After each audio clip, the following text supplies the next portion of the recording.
Yo, what up? It's me, KOK. This is a very basic day one video guide for another Merchant's Tale, along with an example of how our group resolved the mechanics.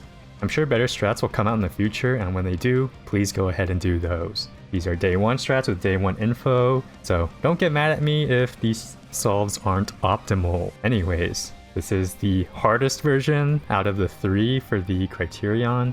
And your rewards for this is a title, or you can get a framer kit, or you can get a mount that you can sell for gil along with an orc roll. So it's a very good gil. Anyways, for this very first mechanic, there will be more animals. You can have each person go into their own quadrant. The pufferfish will do a point blank AoE, the chocobo will do a cone, and then the crab and the seahorse do a line. You can dodge everything inside your 4-tile quadrant, and at the very end there will be a spread on each player. You can take the safe spots between the corner and the second tile away from either the chocobo or the pufferfish that you're trying to dodge. I would recommend either typing out the order in chat or making macros to remind yourself, since there will be a later mechanic where it's important to memorize things. Anyways, this is a force march with partners. There will be 2 corners safe. You can just have supports take the first one north clockwise, DPS take the first safe corner counterclockwise. Not sure if there's ever a flex pattern, but if there is, just have melees flex or something. Anyways, this is the X-Align mech. This one is pretty easy to solve. You just line up in the diagonal with the X-Aligns, and each time you just have one person step in along with each pulse.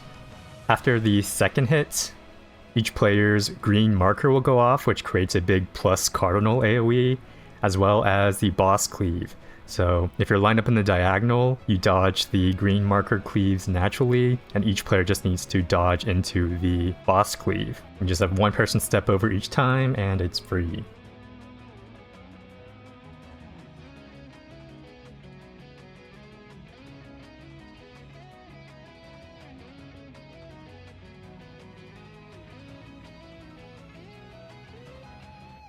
This is a force march. You basically just find the side without the cracked blue orb, and you just take your buddy stack inside of the ring. Just make sure you dodge the boss cleaves as well.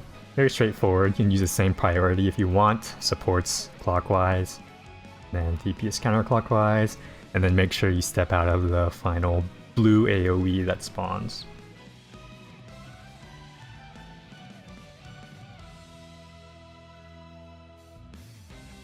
So this is the quadrant, another quadrant mechanic.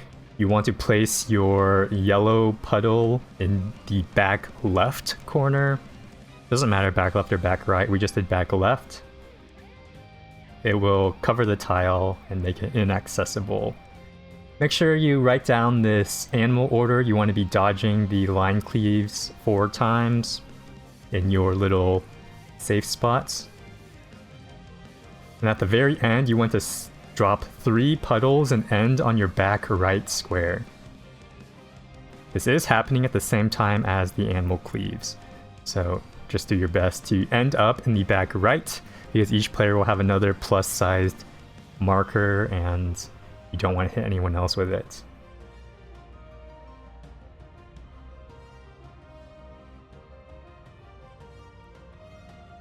So she spawns more animals here. Hopefully you wrote down the order because it is the exact same. Dodge the seahorses, the turtles, the crabs, and it's easy.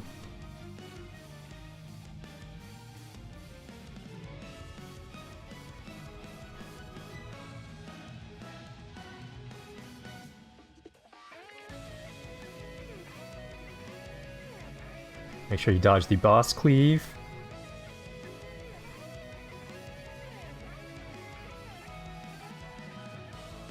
And hopefully the boss is dead.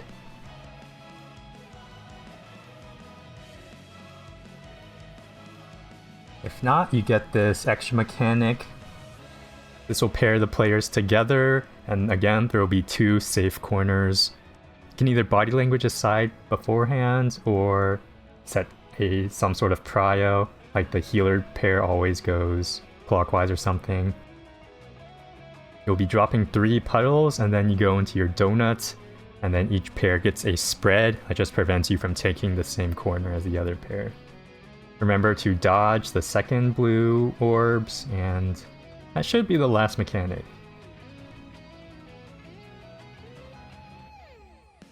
Alright, boss 2. We used waymarks for this boss for this limit cut sword mech thing. Basically, the number of swords around the boss is how many people need to take the red marker stack. If the cast bar is far from heaven, the limit cut 1 player should be on the A marker, and the limit cut 2 player should be on the D marker. If you have a near cast, you have the 1 marked player go on D and 2 go on A. Makes it easy to call and remember. You're basically having the dynamo player be in the center and then the chariot player be away from the center. The chariot player can clip the dynamo player, but you cannot clip the people taking the prey stack based on the Volm. For the next mechanic, there will be 2 patterns of red sides on your player. You want to be next to your partner with the same red pattern as you. So one set of players will get a sword cleave, the other set of players need to take the tether off of them, off of the player that's matching their red pattern. I hear the paladin is taking the mark off the sage. Alright, for the next puddle drop, you all want to be center. Echoing orbit will cause a donut that you want to step into, and echoing 8 will cause a starburst that you need to dodge outside.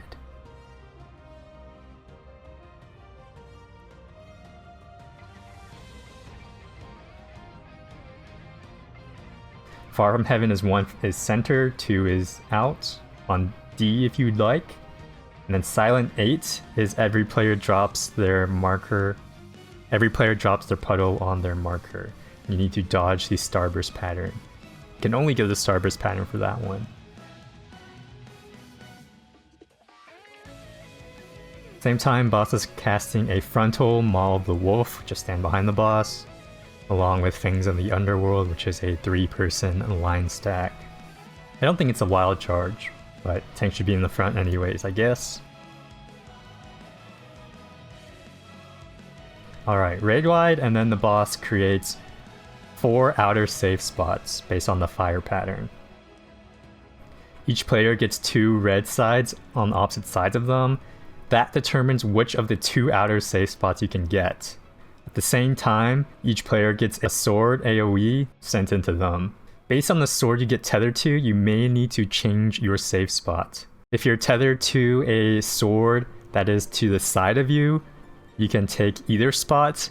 If you're chained to a sword across from you, you need to be in line with the sword that's across from you, because you can't have the tethered bend or it will hit your unsafe side. That means if any player has a sword across, they need to take the safe spot directly across from their sword, and then the other player may need to adjust based off of that. For my recommendations, I would say pre-position around the center, figure out which of the 2 possible safe spots you need to go to based on your red pattern, then look at your sword, see if it is a stretch pattern or a curve pattern, and then look at your partner who has the same red pattern as you and see if they need to take your spot or not. This is actually a pretty difficult mechanic if you have a flex pattern. You just need to be really fast with identifying your sword and which spot you need to go to. If you're in a voice chat, it is very easy to call out a flex for your partner if needed. So another limit cut sword mech. This is a near to heaven pattern. That means 1 is going out on D, 2 is going A, and then the prey markers take their stack or solo on the south marker, C. If you have no marker on your head and it is a single sword pattern, you can just stay middle. Alright, Malefic Quartering. Each player gets 2 more red Volms, dodge the boss cleaves, and you'll be dodging in the center 4 quadrants based on your marker. As always, just have the sword go into your safe sides. Before the first sword, the boss does a frontal, so just stay behind the boss and then move into your safe quadrants. This happens 3 times. And then each player gets a tether. This cannot be passed off to any other player, but The tether will make one of your remaining 2 sides unsafe, and with your final safe side, you need to go into an outer safe spot corresponding to the sword. This can be either away from the sword you need to get hit by, or you could be close to the sword you need to get hit by, depending on how the swords spawn. In this pattern, everyone wanted to be away from their sword to be in the safe spots, to be in the correct safe spots. And finally, you just end with a show hole. Make sure the boss is hitting your final safe spots. Another triple line stack. If there's 1 or 2 deaths, I'd recommend tank LBing.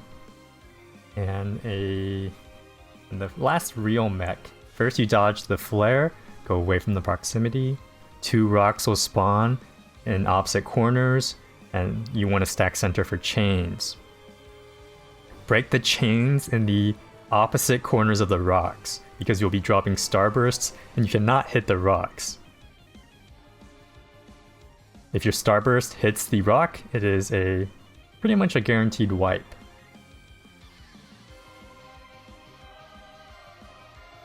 Anyways, the boss will make 3 sides unsafe for each player, and you'll be hit by 2 sword cleaves. Use the rock to block this sword cleave that is dangerous to you.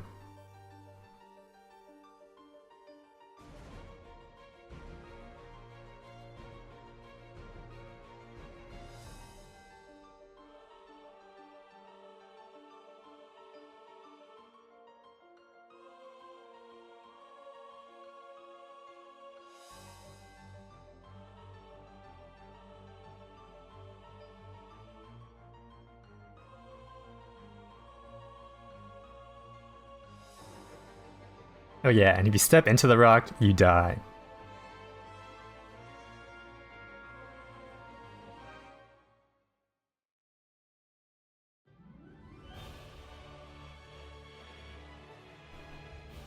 And then you get an enraged cast where the boss makes all 4 of your sides unsafe.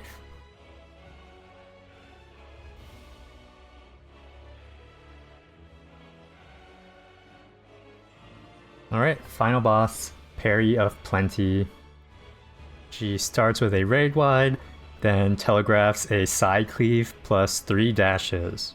At the same time, you need to pay attention to the cast bar. If she casts Ember Lights, it is a spread. If she casts Firelight, it is a stack. It's also worth noting that for some patterns, you can start behind the second dash, because she only cleaves on the length of the dash, not the entire half room, which you can see right here.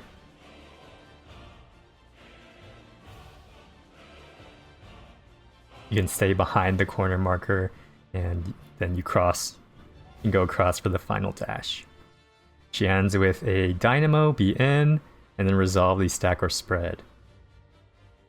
In this case, it was a spread. Alright, for ad spawn, they cleave Arena. There will be 1 safe corner. Again, this is cast bar. If she casts Scattered, do a spread in your single tile corner. If she starts with Kindled, then do Partners in your safe corner. You can do melees in the front, range in the back, facing in. And then just a basic buster. Alright, this mechanic is Wicked Thunder. She will telegraph 4 cleaves. Basically, you'll just be stopping or staying after each swing. At the same time, she'll be telegraphing closes and fars. The close and far will be a single person bait. At the same time, the rest of the party will be taking a stack. You can do a static bait prio like healers, tanks, melee, ranged or something, or you can do a melee uptime prio, which is a tank and melee takes the first and second in bait, and the healer and range takes the first and second out baits. I personally think a static order is easier, and the damage check of this side isn't very difficult either way. Anyways, you'll be resolving each bait with the room sweep, so just make sure to remember the stay and swap patterns along with your bait order. Anyways, it's pretty much just a memory check. Alright, Perry's Curse. So she does a raid wide and gives players debuffs. You can have either 2 or 3 players have fire debuffs. There will be 2 spreads and 1 partner debuff. Even though the icon has 3 people, it's actually just a partner soak, which I think is dumb. She spawns an ice tile in the center and covers it up. You need to track the ice tile, because at the very end, the ice tile does a plus AoE. that the fires will need to get cleansed by. At the same time, there is an ad cleaving half of the arena, making it unsafe, so everyone will be on the same half of the arena to resolve their debuffs. During the jumps, 2 fire tiles spawn that will also create plus AoEs. The way this works is that there will be 2 tiles on your half that have solo ice, and 1 tile that has nothing.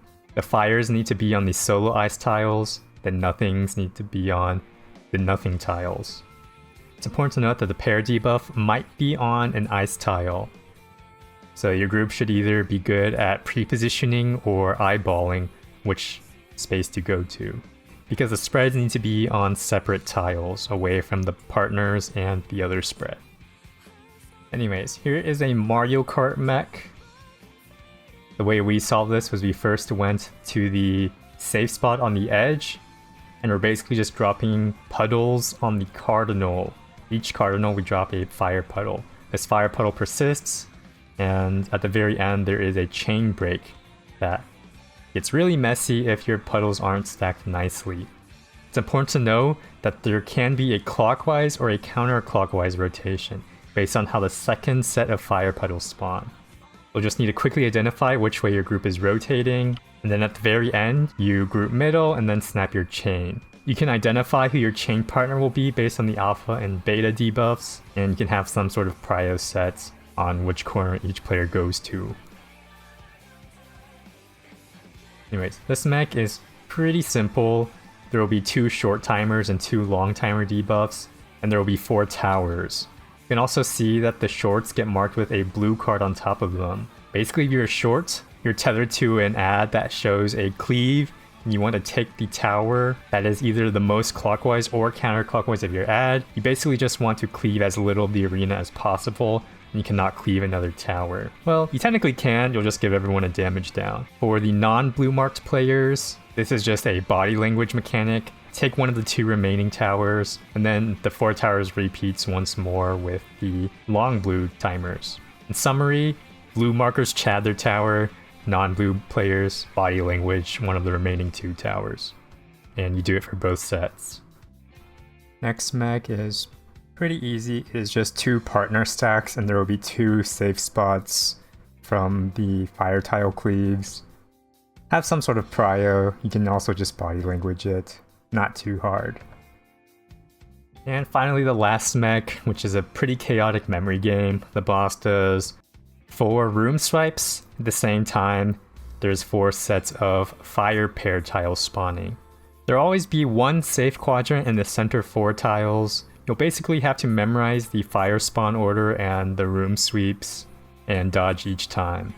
If someone is really confident in memorizing and reading the pattern, then you could Dorito them and just follow them. Alternatively, you could use some mitigation and tank some of either the fire cleaves or the boss swipes. That could be a legit strat, you know, just memorizing the boss sweeps and eating each fire tile. But yeah, that is the fight. Ideally, you have a lot of DPS and you have a clean pull so you can skip the last memory mech. Anyways, thanks for watching. I know this is really scuffed and put this together really quick in like 1 take, so hopefully you at least found some use out of it. Probably take down this video after it gets a little bit outdated, but whatever the case, thanks for watching and I will see you around.